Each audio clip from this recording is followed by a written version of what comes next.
again, I would support her over Hobbs, but that's not really saying much. Like, yeah, she's slightly better than Hobbs in some stuff, but whoop-de-freaking-do.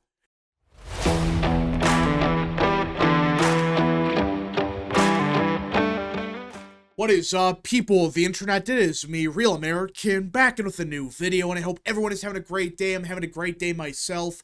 And before I get into it, don't forget to like, subscribe, share with your friends, and of course, join the channel today. These are all great ways to support the daily content, but enough of the promotional stuff. Let's get into it because we have breaking news out of the state of Arizona as Donald Trump just made an official endorsement for the 2026 governor's race. Yeah, that's right. Despite the fact that we're not even into 2025 yet, Donald Trump just announced he will support Karen Taylor Robson for governor of Arizona if she runs. Yep, it's official. Not just speculation, not just a rumor. During Turning Point's America Fest, Trump announced to the world that, yeah, if Karen Taylor Robson runs, which again, there's a chance that she doesn't, but if she runs for governor, he will endorse her for governor. Which, again, there's a chance that she may not run for governor. She may think to herself, you know what? For whatever reason, I'm not running. But either way, more than likely, she's going to run. If Trump is backing her now, more than likely that means that Trump knows that, yeah, she's probably going to run for governor. And you know what? Let's clear the primary field for Robson right off the bat and support her. Now, before we really talk about Trump's endorsement, which I have my opinions about, I do kind of say the rest of the speech was pretty good. He was talking about a lot of stuff, including, hey, what if we took back the Panama Canal? Yeah, he actually said this. He said, we're being ripped off of the Panama Canal, and on a post on Truth Social, he was saying, hey, maybe it's time we retake it. Which, listen, I'm not saying that's going to happen, but if Trump by some miracle got the Panama Canal back, that would be just a glorious moment. It would be a massive W. And again, it's unlikely. I highly doubt that would happen. But this is Trump at his best when he's talking about random things like this. And the funny part is, knowing Trump, he's always ahead of the curve. Give it a couple months and out of the blue, yeah, there's a chance we could take back the Panama Canal. It's unlikely, but still. It is hilarious that Trump is actually saying, hey, if they don't follow the rules, maybe we should just take back the Panama Canal. Which, again, it's very unlikely that he would ever do that. But the whole point is, it's Trump at his best. He says random stuff like this, and everyone thinks he's crazy. But a few months later, we actually get a big victory out of it. You know, look at Canada. Trump threatened Canada with a bunch of tariffs, and everyone was saying, oh, he's crazy. He's delusional. He's going to cause the Second Great Depression. Within minutes, Justin Trudeau was on his knees begging Trump to end the tariffs. And he made a deal with America to actually do something about the northern border with Canada. So Trump, anytime he says stuff like this, it sounds crazy at first, but down the line, it turns into a massive W. So most of the speech was really good. But then Trump made the endorsement of Karen Taylor Robson, and listen, I want to be clear about one thing. I am not saying that I would support Kari Lake again. I have said a bunch of times that I believe Kari Lake's political career is done. She should not run for any other political office now. It's over. She lost twice. She should not run for anything. I don't hate Kari Lake. I just don't think she can win, especially in the state of Arizona. But that doesn't mean we should pick someone like Karen Taylor Robson. Karen, are you running for governor? I think so, Karen. Trump said, because if you do, you're going to have my support. Robson lost the Republican primary for Arizona governor. Trump backed Kari Lake in 2022. And she basically confirmed that, yeah, she's probably going to run. She said in a statement that, I am honored to have your support. It's like, wait, if you're not running, why are you saying this? So to me, this basically confirms that, yes, Taylor Robson is going to run, because notice what Trump said here. It's if she runs for governor. If she runs for governor, he will support her. So it's like, why would he say this? And then Taylor Robson would say, oh, if she wasn't running or she was still conflicted, she would say, we'll see what happens or whatever. But no, she basically confirmed, yeah, I'm honored to have your support, and I'm going to probably run for governor. That's what she basically said in a statement. So more than likely, Robson is running yet again, and I think this is a disaster. I think of all the possible candidates in 2026, she's the worst by far. All right, again, of the major candidates. I really believe someone like Kimberly Yee, who I know a lot of people are going to say, oh, you opposed her in 22, but I never hated Yee. Just at that point, I was supporting Kari Lake, and I know people are going to say, well, you're dumb for doing that, which, in hindsight, yeah, it was dumb not to support someone like Kimberly Yee, but instead support Kari Lake. But back in the early 22 and late 21, she was actually running a good campaign. People forget about this. In early 22, her campaign was actually strong. But ever since then, I have no clue what happened, whether she coasted off of Trump's endorsement or anything like that, I don't know. But Kari Lake's campaigns for both governor and Senate have been a disaster ever since then. And now, I don't support her. For crying out loud, I opposed Kari Lake in 24. I supported Mark Lamb. So I cannot support Kari Lake anymore. But does that mean that we should support someone like Aaron Taylor Robson? Really? That's our plan. Listen, Robson is awful. I don't care who you are. She is an awful pick for governor of Arizona.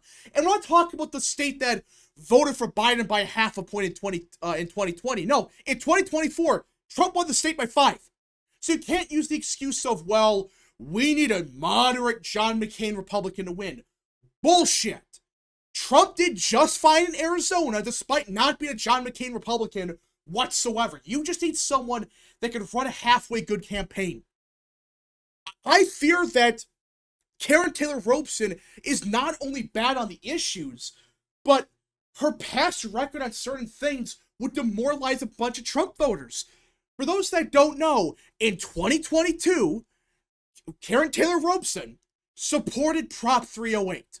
For those that don't know what this did, it allowed non-citizen students to receive in-state tuition for college. Yeah, this is the conservative pick in Arizona. No, it's not. This is not conservative. Everyone, including a bunch of, moderate Republicans, they were saying, what the hell are you doing here? You support Prop 308? It was an utter joke, but you could argue just because she was a Republican, she might have convinced a bunch of these John McCain Republicans to support the proposition because they see a Republican like this supporting it. This should not be the Republican from a Trump plus 5 state saying anything like this. I mean, you should have someone good on the issues in Arizona. Now, listen, would I support her over, I don't know, the current governor of Arizona, Katie Hobbs? Yeah, I would. But in the primary, listen, unless she had a magical change of heart, which she might have, but is that for real? Or was that because she realized, oh wait, to win Arizona in the year 2026, I actually have to be somewhat conservative? That's why I'm magically a conservative now? I guess it could be a real change of heart, but is it likely? No. So, Republicans in Arizona, they gotta find someone better than this. I don't care what Trump says. This was a dumb pick by him. Again, I would support her over Hobbs, but that's not really saying much. Yeah, she's slightly better than Hobbs in some stuff, but whoop-de-freaking-do. Now, does that mean we should run someone like Kari Lake? No. Kari Lake should not run ever again. She had her chances. It's done. Now, Charlie Kirk, I know people are talking about. That's a meme. I don't think that's going to happen. Kimberly Yee, I mean, listen, I have nothing against her, but even at 22, she never had real support. People made it sound like that, oh, she was polling so high. No, she wasn't. Her best percent in any poll was 6%. Yeah, 6%, and that's it. Man, what a very strong candidate. No, she's not. In the primary in 22, she got 6% and dropped out. She dropped out in January, 5 to 6 months before the primary. Is that really a strong candidate? When she was the state treasurer, you would think, oh, she was such an electoral juggernaut, even with Kari Lake getting Trump's support and, being relatively well-liked by the base at the time, you would think she would be getting 10% or something, but no. she wasn't even cracking double digits. She wasn't even cracking 7%. But that's the electoral juggernaut.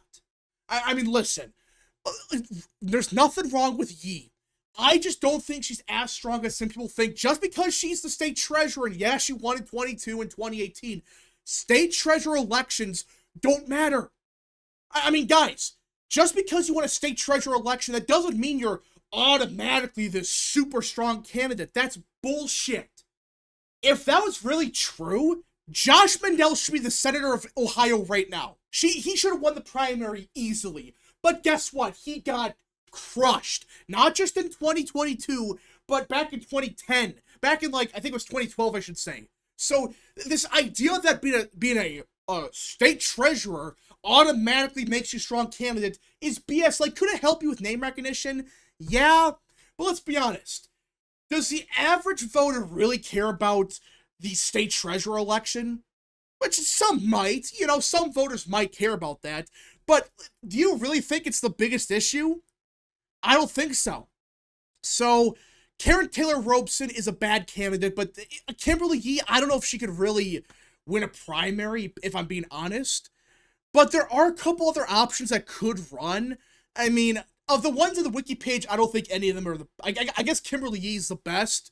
But if I had to choose someone for governor, I would actually say run Mark Lamb. I know people are going to say, oh, well, he's a far-right conservative. He would lose this election. Listen, is he controversial in some stuff? I guess you could argue that, but compared to Kari Lake, not really. And in 2024, people forget that Mark Lamb got like 45% of the vote in the primary. Despite not running a good campaign whatsoever, compared to Kari Lake having not as much name recognition and really no major endorsements, Mark Lamb did pretty good against Lake. And I know people are going to say, but that's because Lake was a weak candidate. I understand that. But Mark Lamb, of all people, in the primary, got like 45% of the vote without really trying. So I think Mark Lamb is a stronger candidate than some people think. Is it a guarantee he wins? No. But I believe Mark Lamb, especially for governor, I just got a feeling that he could actually do good in the state. Now, he has to run a good campaign, obviously, but I think Mark Lamb, he actually demonstrated in 22 or 24 that at least the primary, he has a base of supporters, which is crazy to think because, well, Kari Lake, she was the MAGA candidate. She was backed by Trump and a bunch of other people. But Mark Lamb, without really any major support, got like 40 to 45% without really trying. So I think Mark Lamb could be a stronger recruit than some people would think. Is it a guarantee he wins? Of course not, but if you want to beat Robson in a primary, I would not be against Mark Lamb running. I wouldn't be. I think that if he runs for governor, I would support him. Now, we shall see what happens. Maybe she doesn't run. Like, maybe this is just Trump endorsing her now, but she decides, you know what? I don't give a crap. I'm not going to run. If that happens, I will take the W. But it makes you really wonder who would be the nominee then. Like, Kimberly Yee probably would run that scenario. Maybe Mark Lamb jumps in the race. I don't know. But we shall see what happens in Arizona. The fact that Trump made this endorsement is baffling to me. Like, I don't get it. I really do not understand why Trump would support Karen Taylor Robson. I really don't. I mean, like, it's not like, oh, she's decent on the issues. She's not. She's a John McCain Republican, and she's liberal on stuff like immigration. Is that really what you want in a border state? I don't think so. But anyways, folks, thank you so much for watching. If you guys did enjoy, smash the like button down below, subscribe, share with your friends, hit that little bell, follow the social media accounts in the description down below, and of course, join the channel today. And of course, remember that Christ is Lord. Godspeed to all of you.